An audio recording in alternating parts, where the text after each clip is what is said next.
മണികേരള Latheef game മറ്റൊരു വീഡിയോയിലേക്ക് എല്ലാവർക്കും സ്വാഗതം. ചക്ക പെങ്ങള് ഉപ്പേരി വേണ്ടി തന്നാട്ടാ. ചക്കയുടെ ഫിനിഷിങ് കണ്ടപ്പോൾ എന്തായാലും വേണ്ടിയില്ല, ഒന്ന് പൊരിച്ച് നോക്കാൻ. കട്ടിയുള്ള ചക്ക ആയതുകൊണ്ട് പൊരിച്ചാൽ റെഡിയാവില്ല. എന്തായാലും ഇതൊന്ന് പൊരിച്ച് നോക്കാൻ വെച്ചിട്ട് നമ്മളതിനെ നൈസാക്കി അരിഞ്ഞിട്ടുണ്ട്. ഇനി നമുക്ക് അതിന് ആവശ്യമുള്ളത് കുറച്ച് ഉപ്പും മഞ്ഞപ്പൊടിയും വെള്ളത്തിൽ കലക്കിയിട്ടുള്ളതാണ്. വേറെ ഒന്നും വേണ്ട. കടകളിൽ പൊരിച്ചെടുക്കുന്ന പോലെ സിമ്പിളായിട്ട് പൊരിച്ചെടുക്കണം. പലരും പല വിധത്തിൽ പൊരിക്കുന്നുണ്ട്, പക്ഷേ ഇത് സിമ്പിളായിട്ട് നമുക്ക് പൊരിച്ചെടുക്കാം. അപ്പോൾ ഇതിന് ആവശ്യമായിട്ട് നമ്മൾ ചക്ക എന്ത് ചെയ്തിട്ടുണ്ട്, നൈസാക്കിയിട്ട് ഇങ്ങനെ അരിഞ്ഞെടുത്തിട്ടുണ്ട്. മഞ്ഞപ്പൊടിയും ഉപ്പും ഇട്ട വെള്ളം നമ്മളിവിടെ റെഡിയാക്കി വെച്ചിട്ടുണ്ട്. ആവശ്യത്തിനുള്ള ഉപ്പിട്ടാൽ മതിട്ടാവും. അപ്പോൾ നമ്മൾ ചക്ക വറുത്തെടുക്കാനായിട്ട് ആവശ്യമായ ഒരു ചട്ടി നമുക്ക് സ്റ്റൗ വെച്ച് കൊടുക്കാം കേട്ടോ.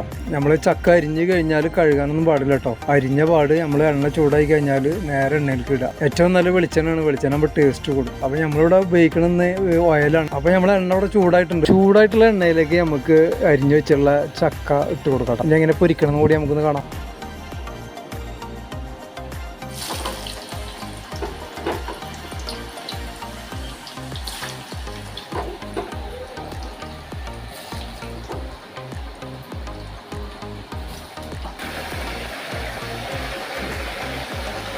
അപ്പോൾ ഇത് ബ്രൗൺ കളറായി വന്നിട്ടുണ്ട് കേട്ടോ. അപ്പോൾ ഇത്രയും കളർ മതി. ഇതിൽ കൂടുതൽ കളറിന് ഇട്ട് കഴിഞ്ഞാൽ ഇത് കരിഞ്ഞ് കളർ മാറിപ്പോകും. അപ്പോൾ ഇത് സിമ്പിൾ പരിപാടിയാണ്. ഇത്രയേ ഉള്ളൂ. അപ്പോൾ നമുക്കിത് കോരിയെടുക്കാം. വീഡിയോ നിങ്ങൾ കണ്ട് ഇഷ്ടപ്പെട്ടെങ്കിൽ നിങ്ങളുടെ അഭിപ്രായങ്ങളും നിർദ്ദേശങ്ങളും അറിയിക്കുക. കൂട്ടത്തിൽ ലൈക്ക് ചെയ്യാനും ഷെയർ ചെയ്യാനും ആ ബെല്ലൈക്കണും അമർത്താനും മറക്കണ്ട.